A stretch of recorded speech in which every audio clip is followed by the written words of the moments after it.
Hello friends, in previous video we have seen political ideas of Swami Dayanand Saraswati.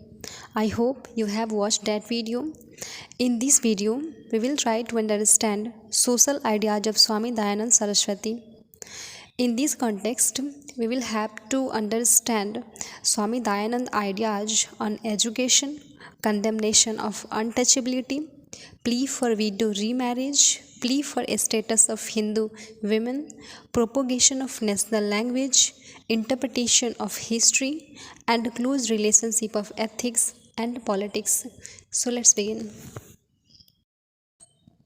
First, we will see Swami Dayanand ideas on education. According to Swami Dayanand Saraswati, a healthy society must provide for the education of all members without any distinction of sex. In India, during the time of Swami Dayanand Saraswati, society had ignored one complete section, and that is the women.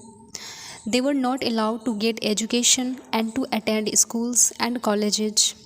Dayanand provided for a system of education commonly known as Gurukul system of education. In this system of education, each student was required to remain in the Gurukul to study up to the age of 25 years. Here they were to be taught not only arithmetic and science, but also ancient Indian culture, civilization, and religion contained books like Vedas and Upanishads.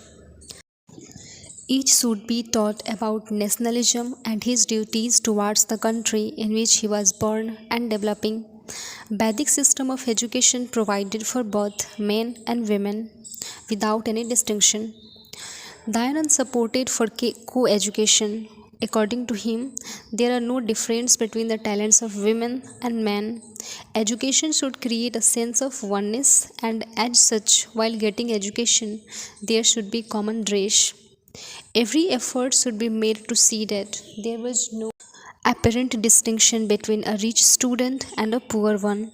Dayanand also provided Vidya Shabha. Next, condemnation of untouchability. Dayanand was very sad to see that caste system as it was prevailing at that time. He said that caste system should only be based on function. Next, plea for widow remarriage.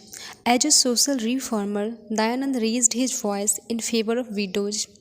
The society had put a necessary bar on widow remarriage. It had made the life of thousands of Indian women quite miserable. This restriction was promoting moral degeneration. Dayanand pleaded that there should be widow remarriage because a widow was widowed not because of her fault but because of destiny. Next, plea for a status of Hindu women.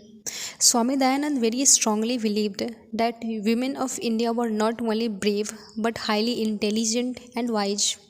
He pointed out that history is a witness that in the past the women, when they were free to act, acted in a fashion which could give glory to the nation.